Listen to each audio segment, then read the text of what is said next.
వాయిదాపై భిన్నమైన కథనాలు social media వేదికగా హాట్ టాపిక్ గా మారాయి. బాలయ్య మాట్లాడుతూ దీనికి సంబంధించి ఈ సినిమాకు మరింత మెరుగైన సంగీతాన్ని అందించేందుకే తమన్ కొంత సమయం అడిగారని, అందుకే సినిమా వాయిదా పడుతూ వస్తోందని చెప్పారు. అయితే సోషల్ మీడియాలో మాత్రం దీనిపైన వేరే స్టోరీస్ నడుస్తున్నాయి.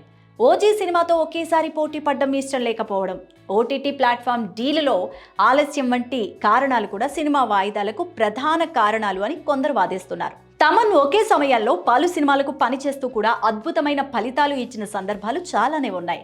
కాబట్టి కేవలం మ్యూజిక్ బీజిఎం కోసమే వాయిదా పడిందనే వాదన పైన కొంతమందికి సందేహాలైతే ఉన్నాయి. నిజానికి ఒక పెద్ద సినిమా విడుదలకు చాలా అంశాలు కారణాలవుతూ ఉంటాయి. పండుగ సీజన్, ఇతర పెద్ద సినిమాలతో పోటీ, ఓటీటీ డీల్స్, థియేటర్స్ లభ్యత వంటి చాలా విషయాలు కీలక పాత్ర పోషిస్తాయి. మరి ఈ విషయంలో అఖండ 2 సినిమాకు ఎదురైన అసలైన సవాళ్లు ఏంటో అధికారికంగా అయితే వెల్లడించలేదు. ప్రస్తుతం బాలయ్య అభిమానులు సినిమా విడుదల కోసం ఎంతో ఆతృతగా ఎదురుచూస్తున్నారు. సినిమా యూనిట్ నుంచి అధికారిక ప్రకటన వచ్చేంత వరకు ఈ ఊహాగానాలు అన్నీ కూడా అలాగే కొనసాగుతూనే ఉంటాయనే చెప్పొచ్చు.